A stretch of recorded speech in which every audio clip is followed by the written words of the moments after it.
اللهم صل على محمد وآل محمد۔ عربی میں خیرات بہترین لفظ۔ خیرات ہے کیا چیز؟ سوال یہی آیا صدقہ اور خیرات کا فرق کیا اور دونوں کی شرائط کیا؟ صدقہ اور خیرات عام و خاص مطلق اس کا فرق، یعنی ہر صدقہ خیرات، لیکن خیرات اس میں صدقہ بھی آتا ہے دوسرا بھی آتا ہے۔ کیوں؟ عربی زبان ایک طریقہ کار یہ ہے کہ مفرد کو جمع بنانے کے لیے آخر میں الف اور تے بڑھاتے ہیں۔ جیسے ہمارے ہاں لفظ استعمال ہوتا ہے مومنین اور مومنات، وہ مومنات الف اور تے بڑھایا مومنات بن۔ نماز جنازہ میں مسلمین والمسلمات، تو یہ الف اور تے جو آخر میں آتی ہے یہ عربی کی جمع بنانے کی پہچان۔ خیرات اصل میں لفظ ہے خیر۔ اچھا، لفظ خیر ہمارے اچھے معنوں میں آتا ہے، جس کے معنی ایک خیر۔ خیرات جس کے معنی بہت سارے خیر، تو اب تو یہ اور اچھا ہو جانا چاہیے، نہیں جمع بن کے اور ہماری زبان میں آ کے اس کا بیڑا غرق ہو گیا۔ خیر اچھا لفظ ہے، خیرات برا لفظ ہے۔ خیرات قرآن میں بار بار آیا۔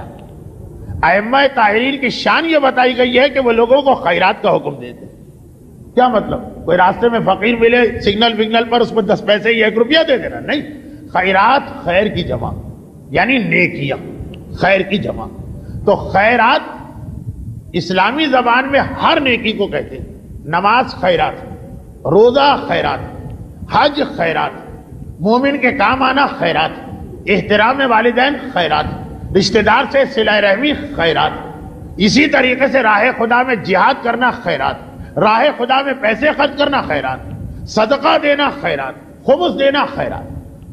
تو صدقہ ایک چھوٹی عبادت، ہر صدقہ خیرات، ہر نماز خیرات۔ اس کی اب انہوں نے کہا کہ خیرات کی شرطیں بتائی، ہر نیکی خیرات۔ صدقہ نیکیوں میں سے ایک نیکی ہے، وہ ایک الگ چیز ہے، اسی میں شامل ہے، لیکن ایک الگ چیز ہے۔ تو صدقہ کہتے ہیں خوشنودی خدا کی خاطر کسی مسلمان کوئی چیز دینا یا اس پر کسی مالی حق کو معاف کرنا، یہ ہے صدقہ۔ خیرات نہیں، نماز خیرات، ایک سورہ قرآن پڑھنا وہ خیرات، بس اس سے زیادہ میں کیا بتاؤں۔ اور اسی حوالے سے یہ بات میں کروں کہ یہ مہینہ جسے رجب کا مہینہ کہا جاتا ہے، یہ اسلامی کیلنڈر کا ایک بہت ہی اہم مہینہ۔ ہر سال ماہ رجب جو آتا تو میں تھوڑی سی آپ کی توجہ اس جانب مبذول کراتا ہوں۔ آج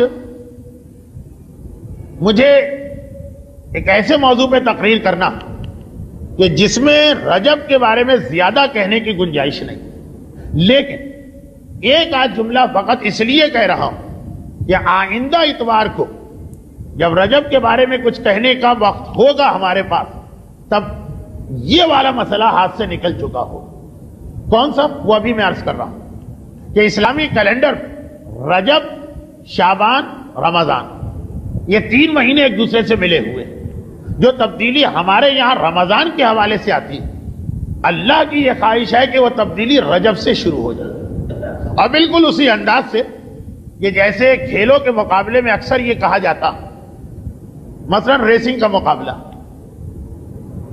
جو مسابقے میں مقابلے میں حصہ لے رہے ہیں، انتہائی احمق ہوگا وہ دوڑنے والا جو پہلے سیکنڈ میں ہی اپنی پوری رفتار سے دوڑنا شروع کر دے، جلدی تھک جائے گا، تھک کے گر جائے گا۔ جو سب سے آگے آتے ہی نکلا وہ سب سے پیچھے رہ جائے گا۔ طریقہ ہوتا ہے کہ آہستہ آہستہ اپنا اسٹیمنا بلڈ کیا جاتا اور آہستہ آہستہ انسان رفتار پکڑتا، تو یہ آدمی اس مقابلے میں اول آ جاتا۔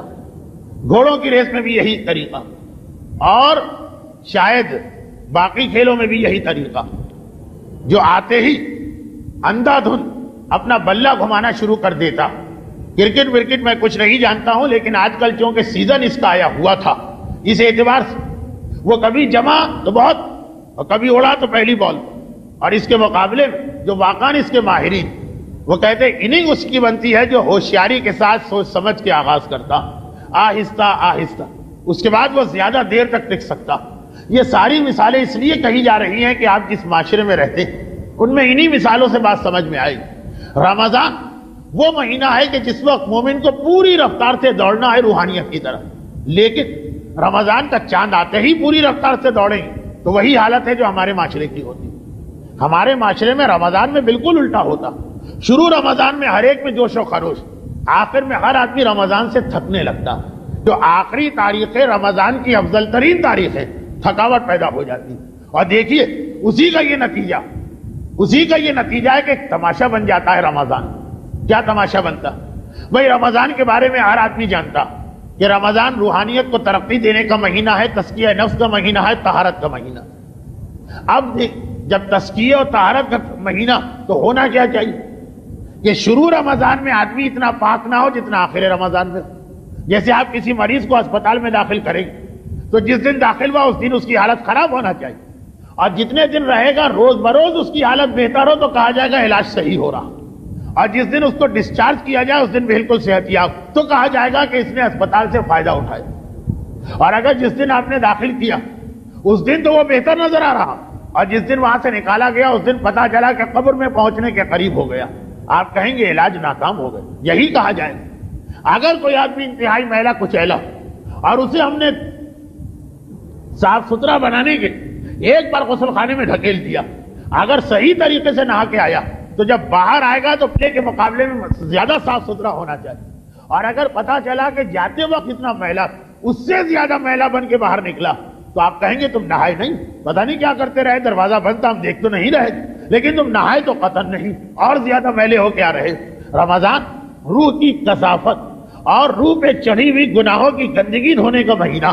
ہونا یہ چاہیے کہ ماہ رمضان کی شروع کی تاریخوں کے مقابلے آخر کی تاریخ میں مومن کی روحانیت اور اس کی پاکیز اور اس کا تزکیہ نفس زیادہ ہونا چاہیے، لیکن وہ نہیں ہوتا. اس کی دلیل میں 3 ہی چھوٹی چھوٹی باتیں کہتا ہوں. اگر آپ کو اختلاف ہے تو آئیے غور کر. ماہ رمضان کے شروع میں ایک دم سے مارکیٹ میں کس چیز کی خرید و فروخت بڑھ جاتی ہے؟ قرآن. اور ماہ رمضان کے آخر گانے اور فلموں کے کیسٹوں. عید کے دن اور چاند رات اور عید کی رات عید کے دن کے لیے ابھی سے بکنگ ہو رہی، اور وہاں جو یہ گانے کے کیسٹ ویسٹ اور فلم کے کیسٹ نکالنے والے وہ خاص تیاری کرتے عید کے دنوں کی اس لیے کہ اس کی ڈیمانڈ زیادہ ہوگی. اگر واقعاً رمضان نے ہمیں کوئی فائدہ پہنچایا، اگر رمضان نے ہماری روح کے گناہ کو دھو کے صاف کیا، اگر رمضان نے ہمارے نفس کو پاک و پاکیزہ کیا، تو شروع رمضان میں تو شاید یہ ہونا چاہیے کہ آدمی کہے کہ روزہ نہیں گزر رہا، کوئی کیسٹ لگا دو، کوئی فلم دیکھ لو، کوئی گانا سن لو، اور آخر رمضان تک وہ قرآن کا شائق بن جانا چاہیے. الٹا ہوتا. شروع رمضان میں قرآن مارکیٹ میں آتے، سارے پرنٹنگ پریس اس وقت لگے ہوئے ہوں گے کہ رمضان کے پہلے ہفتے کی ڈیمانڈ پوری کی جائے، اور آخر رمضان میں سارے فلمیں ریکارڈ کرنے والے اور گانے ریکارڈ کرنے والے لگے ہوئے ہوں گے کہ عید کی ڈیمانڈ پوری کی جائے. اس کا مطلب یہ کہ رمضان کے شروع میں پھر بھی ہمیں کچھ احساس، رمضان کے شروع میں پھر بھی ہمیں کچھ شعور، آخر رمضان میں تو ہم اور زیادہ بگڑ گئے. اس کا مطلب کیا ہوا؟ علاج ٹھیک نہیں ہوا. اس کا مطلب یہ ہوا کہ ہم نے دوا نہیں پی. اس کا مطلب یہ ہوا کہ ہم نے طبیب کے مشورے پہ عمل نہیں کیا. اس کا مطلب یہ ہوا کہ ہم نہا کے نہیں نکلے، اپنے آپ کو اور گندا کر کے نکلے.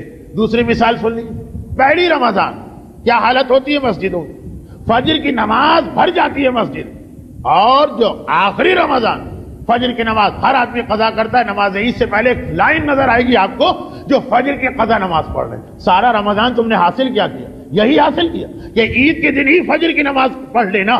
اور چونکہ غلط مسئلہ ہمارے یہاں مشہور کہ عید کی نماز سے پہلے فجر پڑھنا ضروری ہے ورنہ عید کی نماز غلط ہو جاتی ہے، تو وہ لوگ آ کے ظاہر بھی کرتے ہیں کہ دیکھیے آج صبح ہم نے اپنی فجر کی نماز قضا کی. اگر رمضان سے فائدہ ہوا، اگر رمضان سے روح اور پاک ہوئی، اگر رمضان کے علاج نے ہمیں کوئی فائدہ پہنچایا تو بالکل الٹا ہونا چاہیے. شروع رمضان میں مسجدیں خالی نظر آتی، جیسے جیسے روح پاک ہو رہی ہے مسجدیں بھرنا چاہیے. الٹا ہوتا. شروع رمضان میں مسجدوں میں مجمع زیادہ، آخر میں مجمع کم ہونے لگتا ہے، اور آخری دن جہاں علاج جس دن مکمل ہوا، آپ کو اسپتال سے ڈسچارج کیا گیا کہ طبیب کے اعتبار سے آپ کا علاج ہو گیا، اسی دن سب سے پہلا کام یہ کیا کہ نماز فجر کو قضا کر دی. تیسری دلیل میں جو دیتا ہوں، یہ چھوٹی چھوٹی باتیں، اس کو دلیل تو نہیں کہیں گے، لیکن انہی چیزوں کی مدد سے یہ پتا چلتا. ایک آدمی ہمارے پاس آئے، قبر کے مردے ہیں، ڈھانچے ہیں، کہا علاج کے لیے امریکہ جا رہا.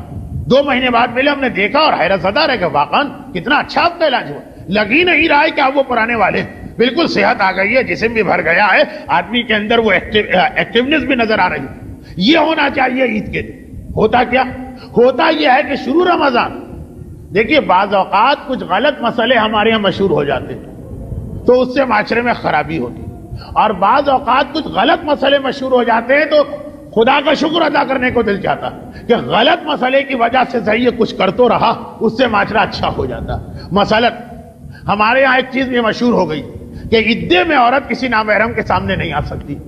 اب عدے کا اور نامحرم کا کوئی تعلق نہیں، بالکل دو الگ چیزیں، لیکن چلے اسی بہانے 4 مہینے 10 دن ہماری عورتیں اپنے آپ کو نامحرم سے بچا لیتی، تو اگرچہ پتا ہے کہ غلط مسئلہ، لیکن پھر بھی اس غلط مسئلے کو برداشت کر لیا جاتا کہ غلط مسئلے کی وجہ سے صحیح، مگر 4 مہینے کا گناہ تو ان کا روکا جا رہا۔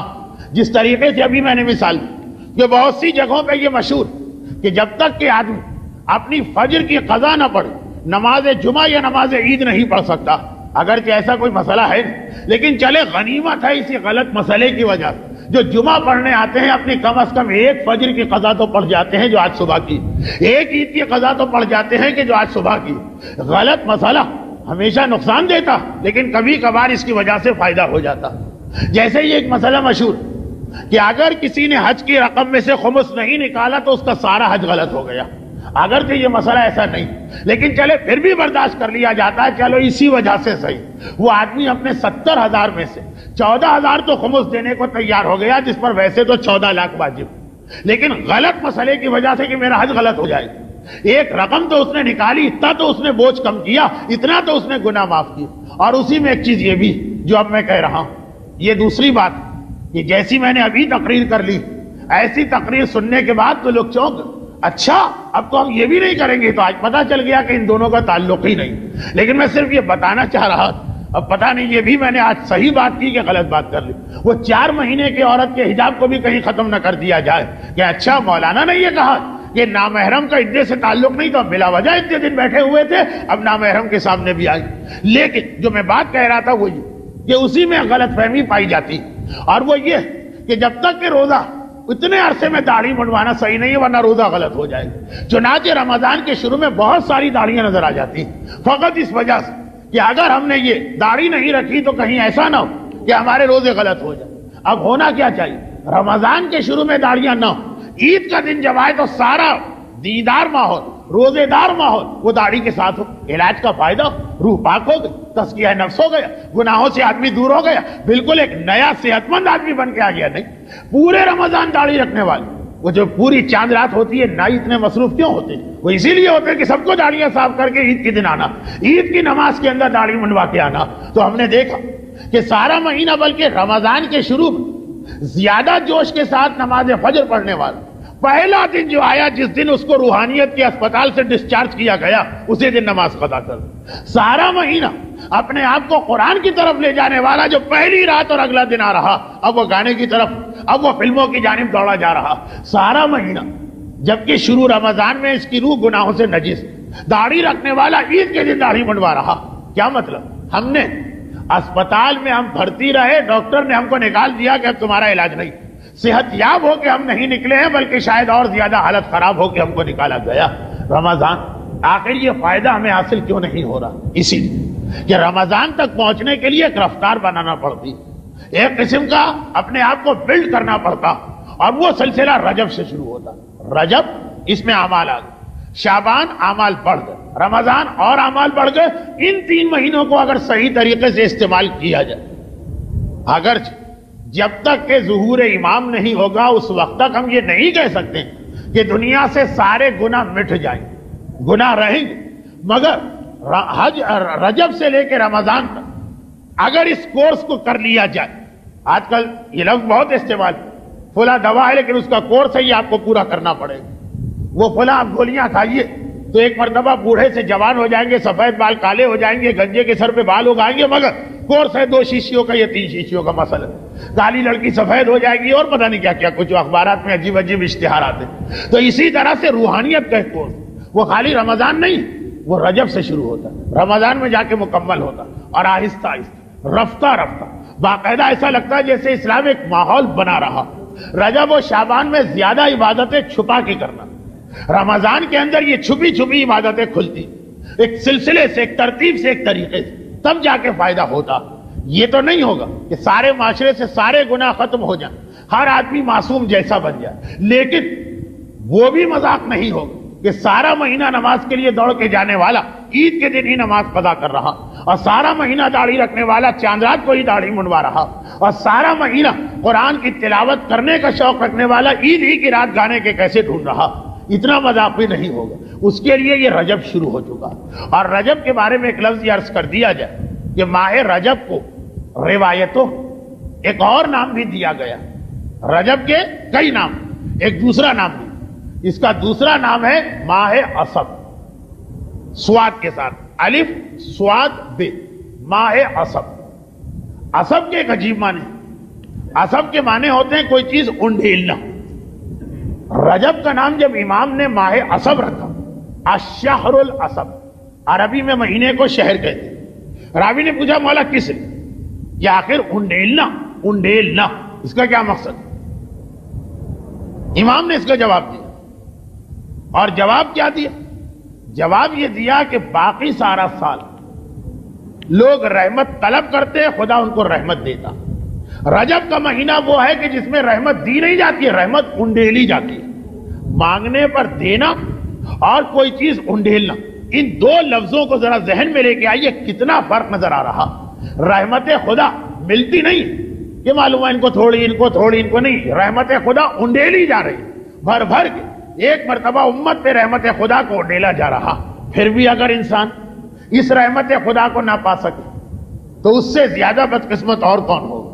دیکھیے، ایک آدمی کی مصیبت پر ہم پریشان ہوتے، ایک آدمی کی مصیبت پر ہم حیران ہوتے۔ 2 سال پہلے بھی یہ فرق آ گیا۔ پریشان کس کی مصیبت پر ہوتے؟ ایک آدمی بیمار پڑ گیا، بڑی سیریس اس کی حالت، آدھی رات 2 بجے کا وقت ہے، ہم نے بھی دوڑ دھوپ کیا، بہت پریشانی کے عالم، اپنے بھائی کو، بھتیجے کو، بھانجے کو، ماں کو، بہن کو، بیٹے کو لے کے اسپتال پہنچے۔ یہ پریشانی کب کہ جب بیچارہ مجبور ہے، ہم اس کی مدد کے لیے نکلے۔ اور کسی کی مصیبت پہ حیرانی کب ہوتی؟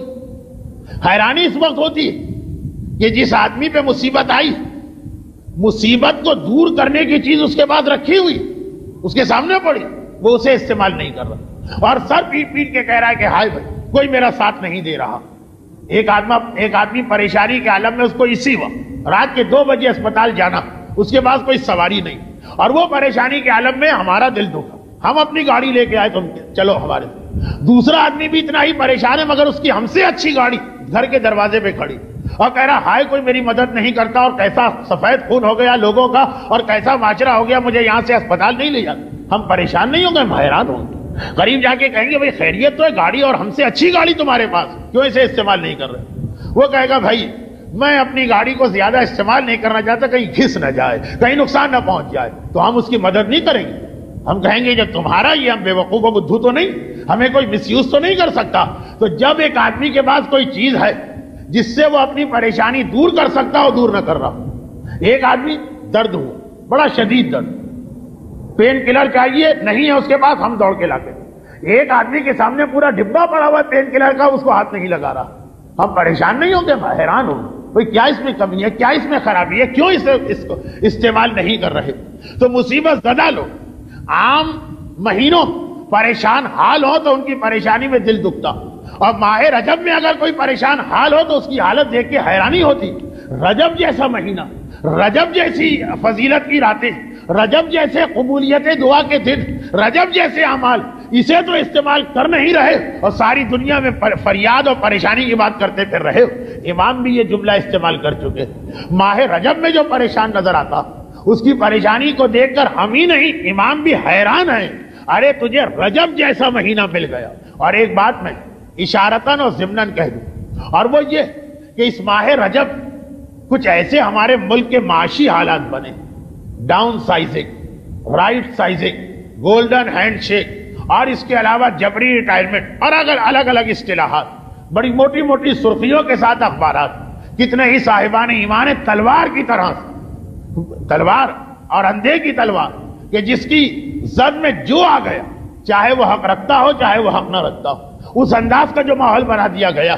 تو یہ اتفاق سے اس سال کا رجب ایک ایسے موقع پہ آیا کہ ہو سکتا ہے جس علاقے میں یہ درس دے رہا ہوں، یہاں کے مومنین کا یہ مسئلہ نہ ہو، جیسے ماہ رمضان میں کبھی کبھار یہ تفسیریں سننے کو مل جاتے ہیں نا کہ کیا آپ ہمیں رمضان کی فضیلت سنا رہے ہیں، وہاں جائیے جن کے پاس کھانے کو نہیں، ہمارے پاس تو اتنا ہے کہ کچھ تو بیٹھ کے کھائیں، ہم جو روزے رکھیں۔ ہو سکتا ہے یہی جواب میرے اس جملے کا بھی ملے، لیکن مجموعی اعتبار سے اس وقت پورا شہر بلکہ پورا ملک بلکہ ملک کے باہر بھی جائیں، میں تو اس سفر میں ان علاقوں سے ہو کے آیا ہوں جو یہاں بیٹھ کر ہمیں بڑے پرکشش لگتے ہیں۔ گلف کا علاقہ ہے، سعودی عرب کا علاقہ ہے، یورپ اور امریکہ کا علاقہ، وہاں بھی جس کے پاس پہنچا جو مجھے مومن نظر آئے ہر جگہ پریشان، اور یہ والی پریشانی کون سی پریشانی؟ بے یقینی۔ ایک تو یہ ہے کہ مصیبت آنا تھی، آ گئی، آر یا پار مسئلہ ختم ہو گئی، وہ پھر بھی کسی طرح گزر جائے۔ اس سے زیادہ مشکل مسئلہ اس کا ہوتا کہ سر پہ تلوار لٹک رہی ہے، یہ پتہ نہیں کہ کس وقت آ کے ایک مرتبہ سر پہ گر پڑے۔ ہر رات آدمی سوئے، اگلی صبح کے لیے پریشان۔ اس وقت مالی اعتبار سے بہترین نوکریاں کرنے والے سعودی عرب اور دبئی وغیرہ کے ہمارے مومنین، ان کی یہی کیفیت۔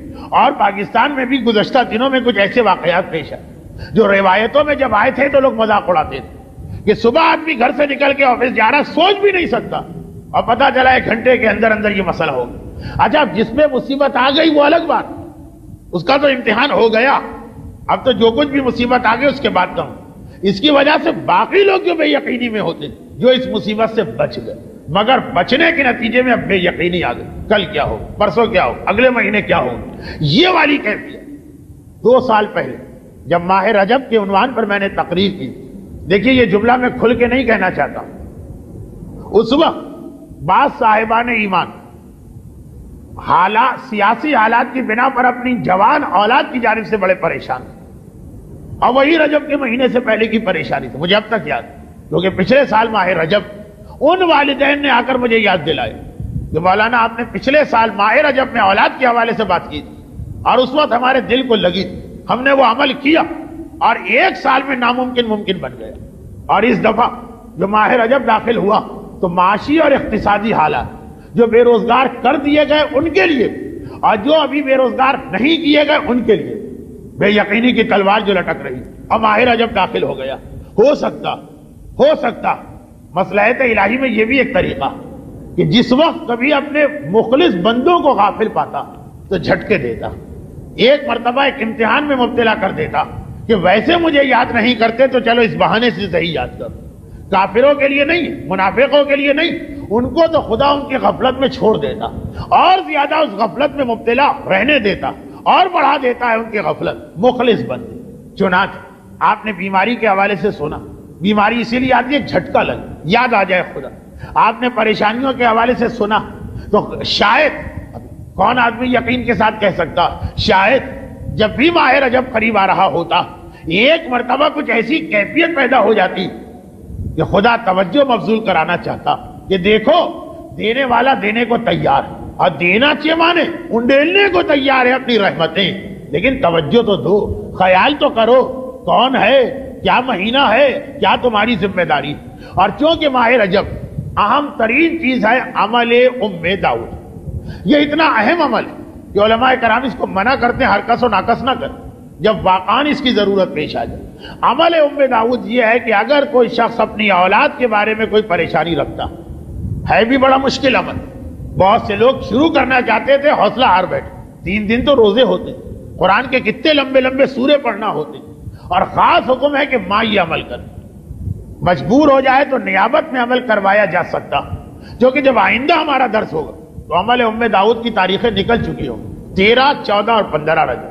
عمل ام داؤد مجھے نہیں پڑھنا، وہ تو آپ سامنے تحفۃ العوام خرید کے دیکھ لیجیے، آپ کو مل جائے، صرف ایک ذہن اس جانب مبذول کرانا کہ ہو سکتا کہ اس مجمع میں یا اس مجمع کے حوالے سے کوئی ایسا پریشان حال باپ، کوئی ایسی دکھیاری ماں کہ جن کے لیے واقعاً ان کی اولاد کا کوئی زندگی اور موت جیسا مسئلہ، تو ماہ رجب پورے سال 2 ہی موقع ایسے ہوتے ہیں، ایک یہ کہ انسان خانہ خدا میں پرنالے والی دیوار کو تھامنے کا موقع دے دے، وہاں اولاد کا مسئلہ، اولاد کے لیے خاص وہ جگہ، اور ایک یہ کہ 13، 14 اور 15 رجب کا روزہ مل جائے، وہ بھی اس ٹیکنیکل باریکی کے ساتھ جس پر کوئی قضا روزہ باقی وہ سنتی روزہ نہیں رکھ سکتا، البتہ پھر منت مان کر اس روزے کو واجب روزہ بنا لے۔ خیر یہ ساری چیزیں اب بیان کرنے کا وقت نہیں، یاد یہ دلانا کہ ماہ رجب اور رجب کی یہ تاریخیں جو آ رہی ہیں اور پھر یہ ساری برکتوں کے ساتھ یہ بھی آپ کو یاد دلا دیا جائے کہ ہمارا آج کا درس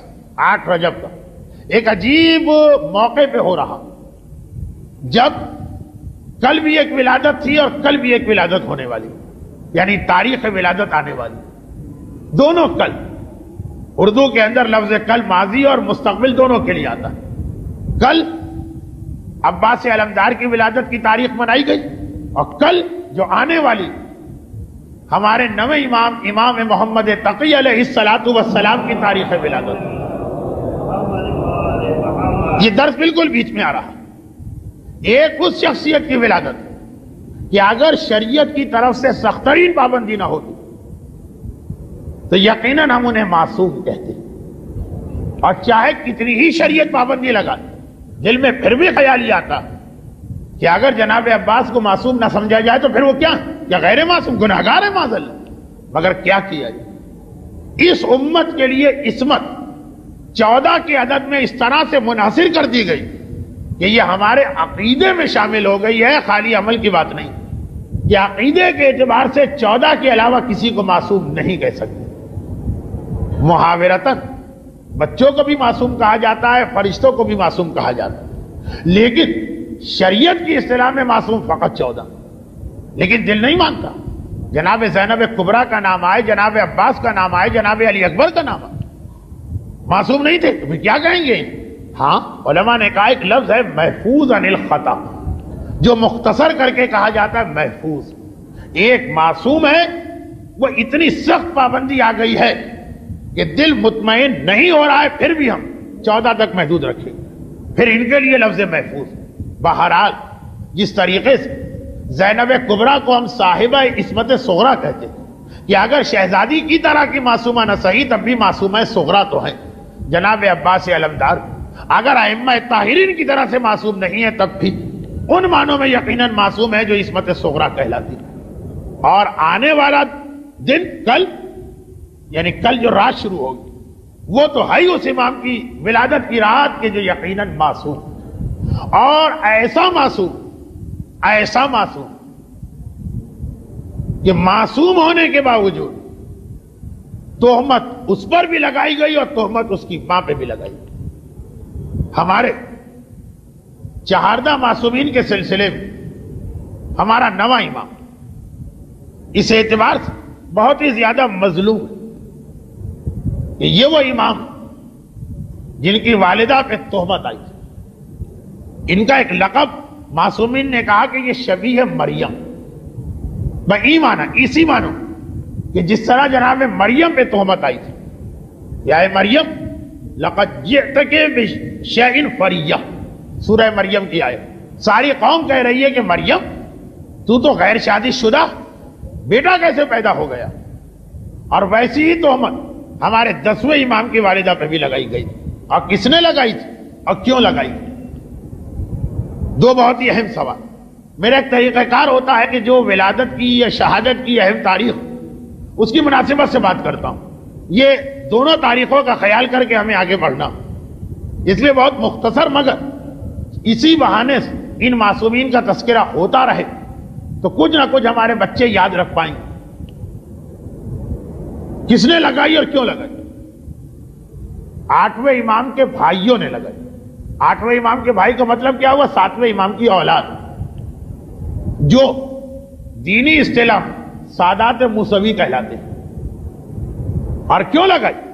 اس لیے لگائی کہ ہمارا 8واں امام بڑھاپے میں داخل ہو گیا تھا، 45 سال کے قریب عمر ہو گئی تھی، اور صاحب اولاد نہیں تھی، اس وقت تک اولاد نہیں ہوئی تھی۔ اب بھائیوں کے دل میں یہ خواہش پیدا ہو، ایک لالچ آئی کہ اگر اسی طرح سے مرتے دم تک یہ بے اولاد رہے تو شریعت کا مسئلہ ہے کہ کوئی شخص اگر انتقال کرے اور لاولد اور والدین بھی زندہ نہ ہو تو اس کی جائیداد بھائیوں کو ملتی ہے۔ ساری جائیداد قریب آتی نظر آ رہی ہے، کیونکہ گروہ معصومین 50-55 یہی اوسط عمر چل رہی تھی، اور ہمارا 8واں امام اس کے قریب پہنچ چکا۔ بھائیوں کی آنکھوں کے سامنے ایک مرتبہ مستقبل کے سنہری خواب آنے لگے. اور اسی حوالے سے ایک چھوٹی سی بات کہہ، ائمہ طاہری صاحب جائیداد، بڑی بڑی جائیداد، اتنی بڑی کہ اس قسم کے واقعات پیش آ گئے. 100 200 500 روپے کے اندر اس قسم کے جھگڑے نہیں کھڑے ہوتے. اور یہ بھی بتا دیا جائے کہ یہ خالی 8ویں امام کی بات نہیں، شروع سے باغ فدق میں بھی اس کے پیچھے کوئی چیز چھپی تھی. چھوٹا سا مختصر سا ایک باغ ہوتا تو کسی کو ضرورت نہیں تھی اس کے حوالے سے اپنے آپ کو تاریخ میں اتنا بڑا مجرم بنانے کی. وہ کوئی اتنی ہی بڑی جائیداد تھی کہ کچھ بھی ہو جائے ہم یہ خطرہ مول نہیں لیں گے کہ آل محمد معاشی اعتبار سے طاقتور ہو اور ہمارے مقابلے میں. وہاں سے لے کے 8ویں امام تک علماء کے بارے میں جو قوم کی توقع ہے کہ لنگی اور بنیان پہن کے زندگی گزارے، کسی درخت کے نیچے رہیں، جوتیاں چٹکھاتے رہیں، کسی بھی وجہ سے اگر ذرا سی حالت بہتر ہوئی تو لاکھوں تہمتیں لگ گئی. اور ہر ایک مثال دے گا معصومین کو دیکھا کہاں ہے، معصومین کو پڑھا کہاں ہے، ان کے حالات سنے کہاں. باغ فدق سے لے کے 8ویں امام کی جائیداد تک اتنی کہ سارے بھائی، سارے نہیں اکثریت دشمنی پہ اترا. اور جب ان کی امیدوں پہ اوس پڑ گئی کہ 8ویں امام کے یہاں بڑھاپے میں اولاد پیدا ہو تو براہ راست 9ویں امام کی والدہ ماجدہ جناب سبیکہ، جن کا تعلق سوڈان سے تھا، براہ راست ان پہ تہمت لگا دی کہ یہ ہمارے بھائی کا بیٹا ہے ہی نہیں. ایک ایسی بات اہل بیت سے متعلقہ کہ اسے بیان کرتے ہوئے بھی شرم آتی اور اس کی تفصیل میں جاتے ہوئے بھی دل دکھتا. اسی لیے اشارہ کر کے آگے بڑھ رہا ہوں. ایک الزام آیا، ایک تہمت آئی، اور جناب مریم جیسا الزام آیا. خود 9ویں امام ان کے بیٹے، ان کا مسئلہ یہ تھا کہ ان کو ویسا امتحان دینا پڑا جیسا حضرت عیسیٰ کو دینا پڑا. ایک عجیب موافقت. ماں کو اس امتحان سے گزرنا پڑا جو مریم کا امتحان تھا، بیٹے کو اس امتحان سے گزرنا پڑا جو عیسیٰ کا امتحان تھا. گرچہ ان دونوں کا رتبہ ان دونوں سے بلند. عجیب، وہ ماں بیٹا، یہ ماں بیٹا. وہ کیا؟ اب دیکھیے، میں اس مسئلے کی زیادہ تفصیل میں نہیں گیا، صرف چند اشارے کرنا مقصود. اور بیٹے کو کس امتحان سے گزرنا پڑا؟ حضرت عیسیٰ کا کیا امتحان؟ حضرت عیسیٰ کا پہلا امتحان یہاں سے شروع ہوا. قوم نے ان کو نبی ماننے سے انکار کر دیا. کیا کہہ کر؟ کیف نکلم من کان فی المہد صبیا. یہ بہت اہم حصہ پڑھ رہا ہوں، میرے آئندہ درس کا ایک بہت دلچسپ واقعہ اس کے اوپر. قوم نے کہا اس کو نبی مانے جو گہوارے کا بچہ. جناب عیسیٰ کی کم سنی اور کم عمری پہ اعتراض ہو گئی، ان کی نبوت کا انکار کیا گیا. اور یہی امتحان 9ویں امام کو دینا پڑا، اس لیے کہ 9ویں امام کی عمر مبارک فقط 8 سال کی تھی جب عہدہ امامت ان تک پہنچا. 8 سال اور ساری کائنات کی ہدایت کی ذمہ داری ان پہ آ رہی. چنانچہ بہت سے لوگوں نے ان کی کم سنی کی وجہ سے ان کی امامت سے انکار کیا. حتیٰ یہ کہ ان کے اپنے چچا، ایک چچا، 7ویں امام کی اولادیں کتنی ہیں؟ 62 تو تاریخ میں نام لکھے. ایک چچا نے اعتراض کیا، اور اعتراض بھی ایسا کہ باقاعدہ جو 9ویں امام کا عہدہ تھا لوگوں کو آ کے مسائل بتانا. 8ویں امام تو چلے گئے دارالخلاف، ان کی مسند مدینے میں. جس دن مدینے میں 8ویں امام کی شہادت کی خبر ہے، ان کے بھائیوں میں سے 8ویں امام کے بھائیوں میں سے ایک جن کا نام جعفر تھا، وہ آ کے اپنے بھائی کی جگہ پہ بیٹھ اور سلسلہ شروع کر دیا جس طرح امامت لوگوں کو مسئلے بتاتی. 8 سال کے 9ویں امام گھر کا دروازہ کھول کے باہر آئے اور بڑے جلال کے عالم میں اپنے چچا کے دامن کو پکڑ کے چچا کو ہٹائے. حق کے مسئلے میں انسان کو اپنے سگے رشتہ داروں سے لڑنا پڑے تو لڑنا چاہیے، بلکہ کبھی واجب ہو جاتا جب گمراہی کا خطرہ. ابھی 8ویں امام کی شہادت کی خبر پہنچی اور ان کے چچا منصب پہ آ کے بیٹھ گئے. یہ تقریباً وہی واقعہ ہے جو 12ویں امام کی زندگی میں دہرایا گیا. 11ویں امام کی شہادت، امام کی نماز جنازہ امام پڑھاتا، بجائے اس کے کہ 12ویں کو بلایا جاتا، 12ویں کے چچا آ کے کھڑے ہو گئے، میں نماز جنازہ پڑھاؤں. اور 12ویں نے کس جلال کے عالم میں اپنے چچا کو نماز جنازہ کی امامت سے کھینچ کے دور کیا. اس سے پہلے یہ واقعہ نویں امام کے زمانے میں پیش آ چکا. اور جس وقت وہاں سے ہٹایا تو ساتھ میں یہ بھی کہا اتق اللہ، اے میرے چچا اللہ سے ڈرو. ایسی جگہ آ کے بیٹھے ہو جس پر تمہارے لیے بیٹھنا حرام، اور پھر لوگوں کو گمراہ بھی کر رہے. گمراہ کیسے کر رہے کہ جو پہلا مسئلہ انہوں نے بتایا تھا وہی غلط بتایا. چچا بھتیجے سے یہ تو نہ کہہ سکا کہ جگہ میری، کہا کہ اے بھتیجے تم کیسے ہو کہ اپنے باپ کے بتائے ہوئے مسئلے کو غلط کہتے. جو مسئلہ میں نے بتایا یہ مسئلہ تمہارے باپ بتا چکے. اور نویں میں ہم نے مسکرا کے کہا تھا مجھے پتا ہے میرے بابا نے کیا کہا. میرے بابا نے جانور کا مسئلہ بتایا تھا اور آپ میت کا مسئلہ بتا رہے ہیں. ایک بہت عجیب مسئلہ تھا. پھر وہی بات کہ اس کو ممبر پہ بیان کرتے ہوئے شرم آ رہی. بعض افراد اپنی فطرت میں ایسے کج ہوتے اور ایسی خباثت بھری ہوتی کہ وہ کچھ گناہ جانوروں اور میتوں سے بھی کرنے لگتے. اس کا یہ واقعہ چل رہا تھا. تو 8ویں امام کے زمانے میں واقعہ کسی جانور کے بارے میں آیا اور اس وقت یہ واقعہ کسی میت کے بارے میں آیا کہ کسی نے اس میت سے فعل حرام کیا. اور انہوں نے وہی جواب جڑ دیا. نویں نے کہا نہیں میرے بابا نے اس کے لیے کہا تھا اور آپ اس کے لیے کہے. مسئلہ ایک جیسا لگے مگر فرق ہوتا. جس چیز پر نواں امام اپنے چچا سے اتنا ناراض وہی چیز آج ہر مومن کر رہا. کیا مطلب؟ ایک جگہ کا مسئلہ دوسری جگہ جا کے جوڑ دیتا. پورا واقعہ تو آپ بہار میں پڑھ لیجئے. بہرحال بہار الانوار معصومین کی حالات کی جو کتابیں اس کا اردو ترجمہ ہو چکا. ایک بڑا اچھا کام ہو گیا. نویں امام کے حالات پوری بہار 110 جلدوں میں تو ترجمہ نہیں ہوئی مگر حالات چہاردہ معصومین میں سے اکثر جلدیں اردو ترجمہ ہو چکی جس میں نویں امام کے حالات ہیں اور اس میں یہ واقعہ بھی لکھا. خیر مومنین نے کرا دیکھیے کیا کہا. میرے بابا نے مسئلہ بتایا تھا جانور سے بدفعلی اور تم نے اس کو ملا دیا میت کے بارے میں. جس چیز پر میرا نواں امام اتنا ناراض کہ مجمع عام میں اپنے چچا کو ٹوک کے ان کی غلطی بتا رہا. آج ہر مومن نے اس کو اپنا طریقہ بنا لیا.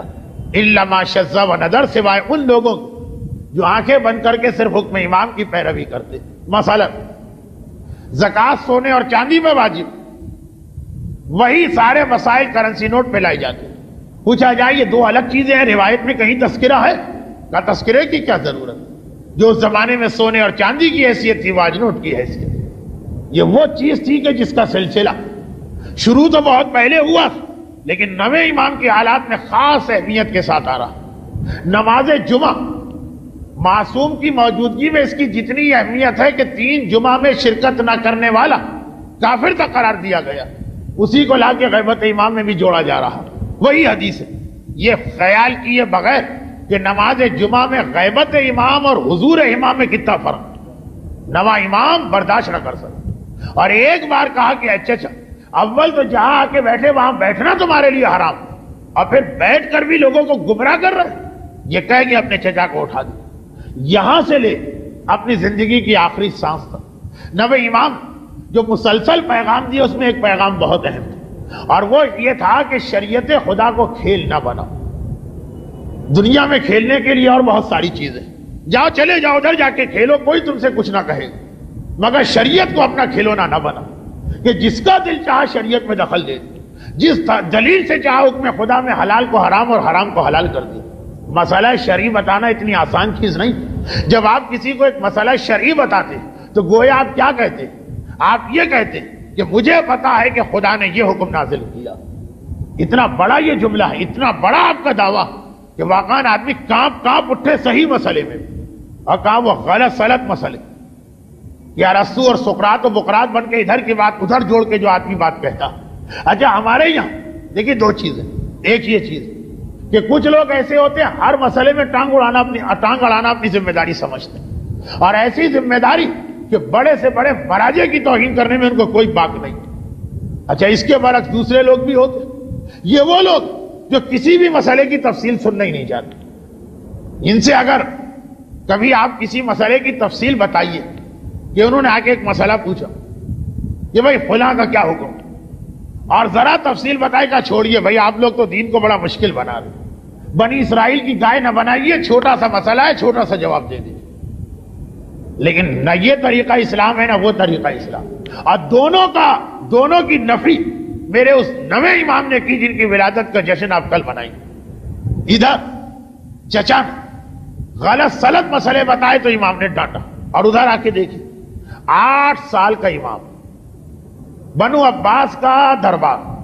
واقعہ آپ نے بار بار سنا اور سنیں گے آپ ساری زندگی, مگر آج کی حوالے سے سنیے اور اسی پہ میری مجلس اختتام پہ چلی جائے. بنو عباس کا دربار, اس لفظ کا مطلب کیا ہوا؟ اس دور میں بنو عباس دنیا کی سب سے بڑی طاقت تھی.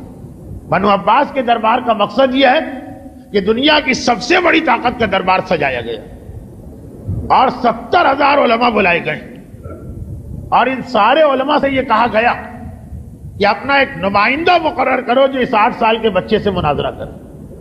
اور میٹنگیں کرنے کے بعد سب نے یحییٰ ابن اقسم کا نام لیا. ہارون کے زمانے سے یہ آدمی چلا آ رہا ہے, بنو عباس کا قاضی القضات یا چیف جسٹس. تقریباً وہی اس کی حیثیت جیسی آج کل وہ عبد العزیز ابن باز سعودی عرب کا مفتی اعظم و نابینا عالم. یہ جو آج میں پڑھ رہا ہوں اس کو ذرا ذہن میں رکھیے گا, آئندہ اتوار کی تقریر میں ذرا ربط ملے گا اور آپ کو بڑا مزہ آئے گا. سب سے بڑا عالم پوری اسلامی دنیا میں مسلم الثبوت, 70-75 سال کی تو عمر ہو چکی, اور 8 سال میرے نویں امام کی عمر ہے جب یہ واقعہ پیش آیا. لا کے بٹھایا گیا, مناظرہ ہونا, مذاق اڑایا جا رہا ہے نویں امام کا 8 سال کا بچہ, اور یہ دعویٰ امامت کر جس کی بنا پہ یہ مناظرہ ہو.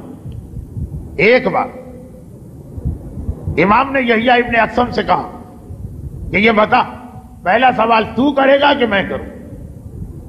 بہرحال یہ تو ماننا پڑا کہ آپ فرزند رسول, کہا فرزند رسول آپ ہی پہلا سوال کریں.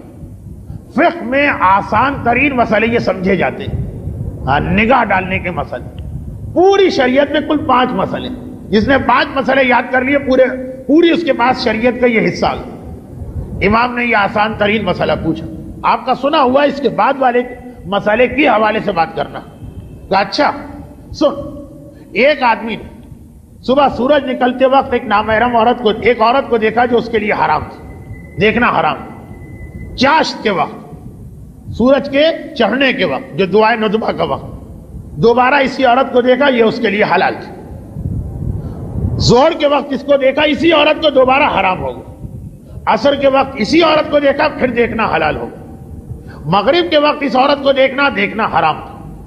عشاء کے وقت اس عورت کو دیکھنا وہ حلال ہو چکا.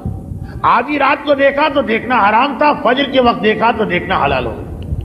24 گھنٹے بھی نہیں گزرے صبح سورج نکلنے سے لے کے فجر کے وقت, 8 مرتبہ نگاہ ڈالی, 4 مرتبہ حلال, 4 مرتبہ حرام.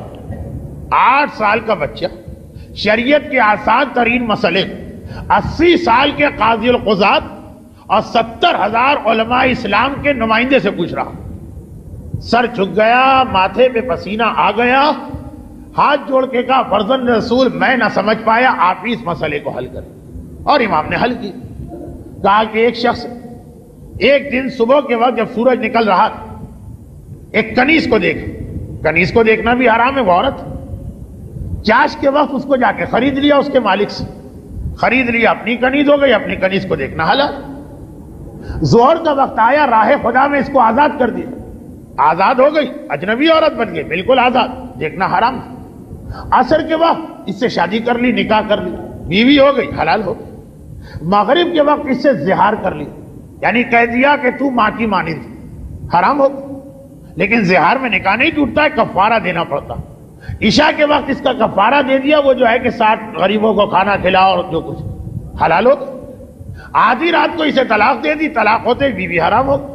فجر کے وقت رجوع کر لیا, اس لیے طلاق کے بعد عدے میں ہر وقت رجوع کیا جا سکتا, دوبارہ اس کے لیے حلال ہو گئی. اب تو کوئی سوال کر. اس نے ایک سوال کیا, اور دیکھیے اس کا سوال ہی یہ بتا رہا کہ وہ سمجھ گیا کہ میرا مقابلہ 8 سال کے بچے سے نہیں ہے, اس سے کہ جو علم رسالت کا حامل ہے. اس لیے شریعت کے مشکل ترین مسئلے کو پوچھا.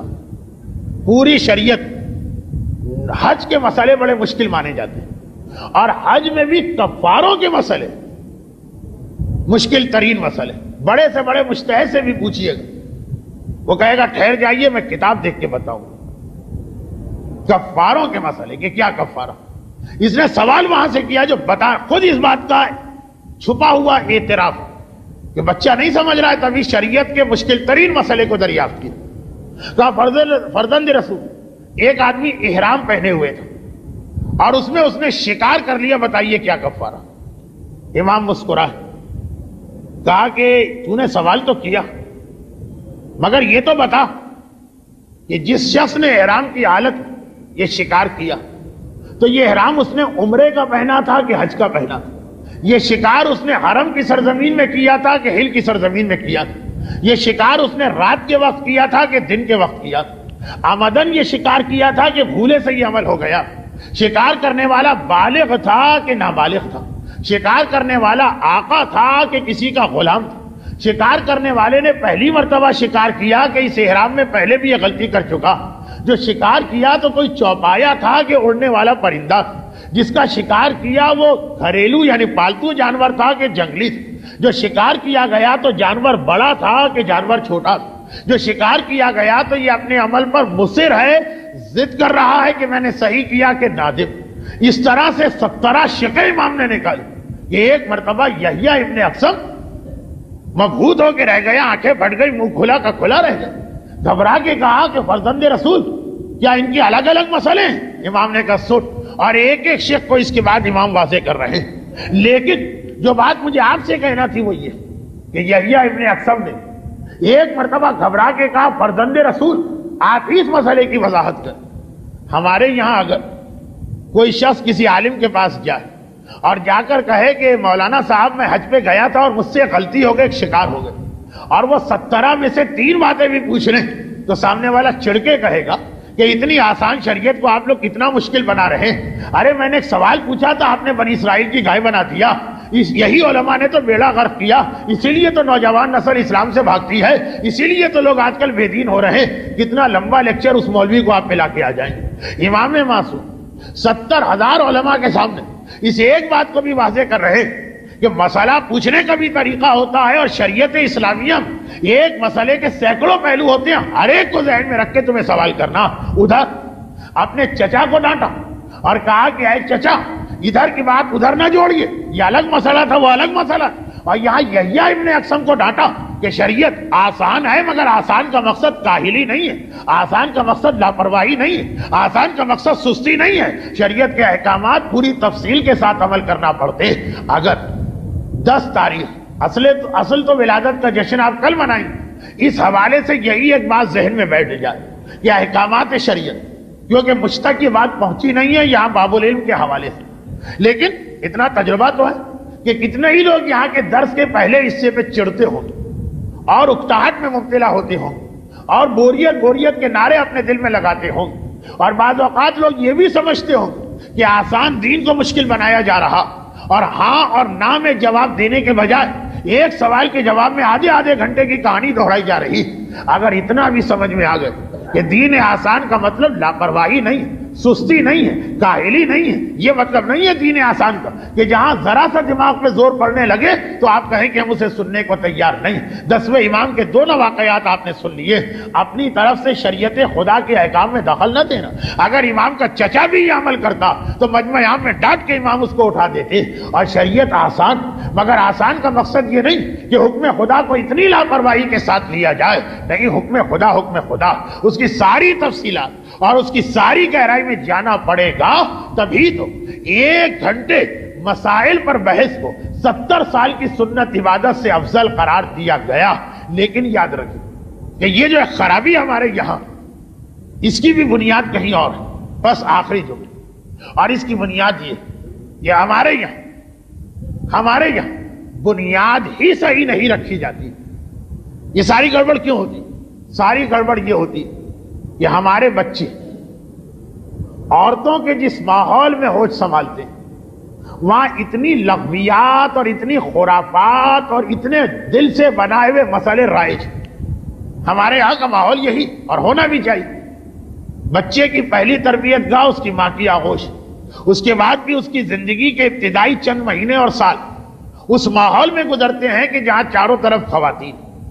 اگرچہ ہماری خواتین کا ایک معتدل بہا حصہ گھر سے نکل کے ورکنگ وومن کی شکل اختیار کر چکا، مگر پھر بھی ابھی ماحول یہی، اور اس ماحول کا نتیجہ یہی ہوتا کہ ہمارے یہاں عورتوں سے سنے ہوئے مسئلے، دیکھیے عورتوں کی اپنی ایک شریعت، عورتوں کی اپنی ایک توضیح المسائل، عورتوں کے یہاں اپنی ایک تقریب کا سلسلہ چلتا کہ سانچک میں کیا ہونا چاہیے اور بری میں کیا ہونا چاہیے اور جہیز میں کیا ہونا چاہیے اور سہرا کس طرح باندھنا چاہیے اور میت کو کس طرح اٹھانا چاہیے، اپنی ایک باقاعدہ ایک پیرالل شریعت۔ اور اس شریعت کا ٹکراؤ جہاں کہیں شریعت رسول اور شریعت خدا سے ہو جائے وہاں وہ ہمیشہ کامیاب ہوتی، وہ والی شریعت بچے کے کان میں پہلے پڑتی، شریعت محمدی تو بچہ بعد میں سنتا، پہلے وہ یہ سنتا ہے کہ دیکھو جانماز کھلی نہ رہنے پائے ورنہ شیطان نماز پڑھنے لگے گا، اس لیے کو نہ ٹھگ۔ وہ شیطان جسے خدا نماز نہ پڑھوا سکا، ہم اور آپ اگر نماز پڑھوا دیں، لیکن بھارت اب تک بہت سے لوگ بڑے ہو کر سمجھدار ہو کر چیز وہی ذہن میں ہوتی، اسی انداز سے چپل یا جوتا الٹا نہ ہو جائے ورنہ یہ اللہ پہ لعنت پڑ جائے۔ وہ کہنا الگ ہے کہ دیکھو یہ گندا اس کا تلا نظر آئے تو برا ہے، اس کو صحیح، اور یہ کہنا کہ اس کو ڈائریکٹ اللہ سے ملا دیں۔ لیکن اس چھوٹی چھوٹی باتیں جو ہوتی، تیسری رات کے چاند پہ نگاہ نہ پڑنے پائے کوئی مصیبت آ جائے، فلاں موقع پہ یہ کرنا، فلاں کتنی باتیں بتائی جائیں ویسے ہی آپ بہت دیر سے اکتائے بیٹھے۔ خلاصہ یہ بچہ وہ پہلے سنتا، اس قابل تو بعد میں ہوتا ہے کہ مدرسے جا کے 5 اصول دین اور 10 فروع دین سیکھے۔ اگر وہ تربیت گاہ جو پہلی ہے وہی اس کو یہ ساری چیزیں صحیح طریقے سے پہنچ جائیں تو پھر وہ جو 10ویں 9ویں امام کی زندگی وہ امام کو شکوہ نہ رہے۔ اور یہ پیغام اس ولادت کے حوالے سے ہمارے سامنے آیا جو آپ کل منا کے بیٹھے۔ علی نے یہ نہیں کہا کہ میں علی جہاں شادی کروں میرا بیٹا میرا وارث ہو، کہا نہیں، بچے کی تشکیل میں اس کی ماں کا حصہ اتنا اہم ہوتا کہ ساری رات اپنے بڑے بھائی عقیل کو سوچنے پہ مجبور کی کہ جائیے اور سوچیے کہ کس گھرانے میں شادی کروں تب مجھے وہ بچہ نصیب کہ جو میری بہادری کا ہر اعتبار سے وارث و جانشین۔ اے میرے مولا، علی ابن ابی طالب اس نور اول کے ایک جز ہیں، آپ جس گھر میں شادی کریں گے آپ کا بیٹا آپ کی خصوصیات رکھے گا۔ کہا نہیں، یہی تو تمہیں دھوکا، باپ کا اپنا حصہ ہے لیکن ماں کا اپنا حصہ ہوتا، اور یہی وجہ کہ علی کی ساری اولادیں علی کی اولادیں مگر ہر ایک رتبے میں دوسرے سے الگ۔ جب جن کی ماں فاطمہ ہے وہ حسن و حسین، جن کی ماں ام البنین ہے وہ عباس علمدار، باقی اولادیں بھی سب صاحب فضیلت مگر ان کے برابر نہیں۔ بھئی کیوں نہیں؟ ہیں تو سب علی کے بیٹے۔ کہا فقط باپ نہ دیکھو ماں کو بھی دیکھو۔ بچے کی وہ پہلی تربیت گاہ وہ اتنی اہم کہ علی جیسا امام معصوم اپنی اولاد کے لیے پریشان اور اپنے بڑے بھائی کو پوری ایک رات سوچنے کو دیتا۔ اے بھائی عقیل، ایسے گھرانے میں شادی کرنا چاہتا ہوں آپ علم انصاف کے ماہر۔ اور جب ام البنین جیسی خاتون علی کے گھر میں آتی تب یہ عباس جیسا بیٹا علی کو ملتا۔ چنانچہ تاریخ کی کتابوں میں نہیں ہے، بعض علماء سے سنے ہوئے واقعات، مدینہ شہر ہے، میرا مولا مسجد النبوی ہے، 26 یا 27 ہجری کا سن ہے اور 7 رجب کا دن گھر سے پیغام آیا کہ یا علی مبارک آپ کے یہاں بیٹا ہوا۔ جو معصومین کا طریقہ کار ہے سب سے پہلے 2 رکعت نماز شکرانہ پڑھی، نماز شکرانہ پڑھ کے ام البنین کے حجرے میں آتے مگر ام البنین کو پریشان پایا، ماں کے یہاں پہلی اولاد اور وہ بھی بیٹا اور پھر پریشان پایا۔ اے ام البنین اتنی پریشان کیوں؟ عجیب جواب دیا شہزادی ام البنین۔ یہ وہ جواب ہے جو تقریباً 45 سال پہلے خود علی کی اپنی مادر گرامی بنت اسد دے چکی۔ کب؟ جب سوال کرنے والا رسول خدا، اے چچی خانہ خدا سے آپ بیٹا لے کے نکل رہی ہیں اور پریشان؟ جو بنت اسد نے کہا تھا آج وہ ام البنین نے کہا۔ کیا کہا؟ مولا بیٹے کے بارے میں پریشان ہوں کیونکہ جب سے پیدا ہوا اس نے آنکھیں نہیں کھولی۔ یہی جملہ بنت اسد نے 45 سال پہلے خانہ خدا کے دروازے پہ کہا اور اس وقت جو پیغمبر کا جواب تھا وہی آج علی کا جواب۔ پیغمبر نے مسکرا کے کہا کہ چچی مجھے معلوم، لائیے اسے میری گود میں دیجیے۔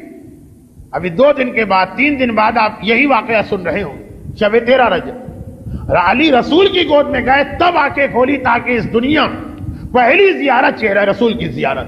اور آج یہی واقعہ علی کے گھر میں 7 رجب سن 27 ہجری کو مدینے میں پیش آ رہا۔ ام البنین پریشان ہے، میرا مولا نہیں پریشان نہیں، اور کسی غلام سے کہا جاؤ جا کے حسین کو بلا کے لاؤ۔ حسین آتے ہیں، بابا آپ نے بلایا تھا؟ کہا ہاں بیٹا۔ بابا حکم کیا؟ اب پتہ نہیں جملہ کیا ہوگا، شاید یہی جملہ ہوگا، بیٹا حسین آج تیرا بوڑھا باپ تجھے ایک تحفہ دینا چاہتا، اور یہ کہہ کر بچے کو حسین کی آغوش میں دیا۔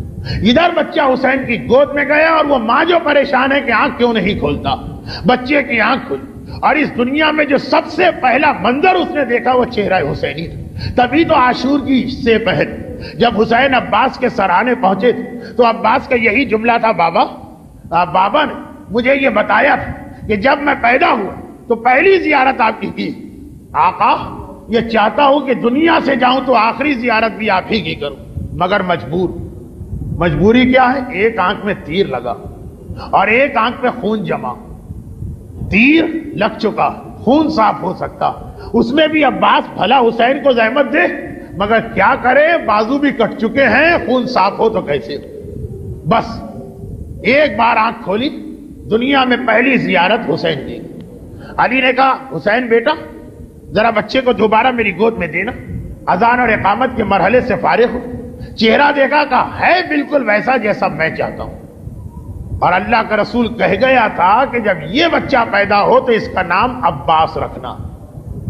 علی کے پہلے دو بیٹوں کے نام رسول نے رکھے، حسن کا نام، حسین کا نام، اور اس تیسرے بیٹے کا نام بھی رسول دیکھے گئے۔ اب جیسے ہی عباس کا نام سنا، زینب کبریٰ جن کی عمر اس وقت تقریباً 21-22 سال، ایک مرتبہ تڑپ کے آگے بڑھی۔ علی کے یہاں اس سے پہلے بھی بیٹوں کی ولادت ہوئی، زینب اس سے پہلے کبھی آگے نہیں آئی، آج آئیں۔ کہا بابا میرے اسی بھائی کا نام عباس ہے؟ کہا کہ ہاں زینب بیٹی تیرے اسی بھائی کا نام عباس ہے، کیوں پوچھ رہی؟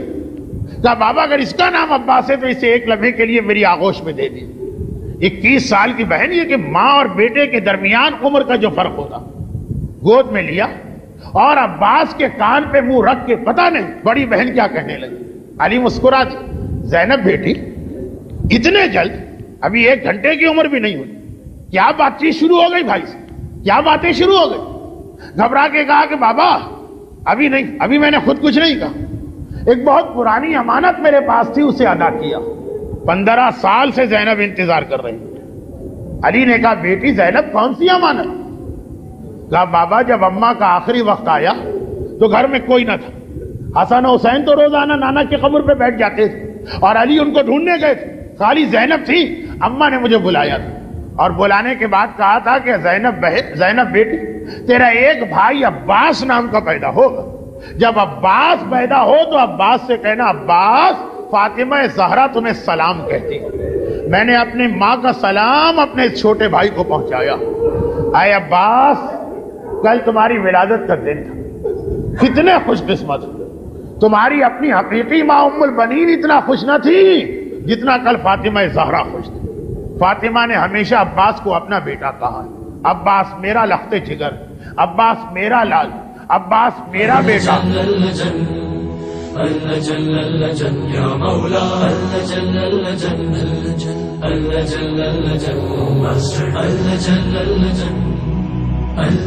يا صاحب السماء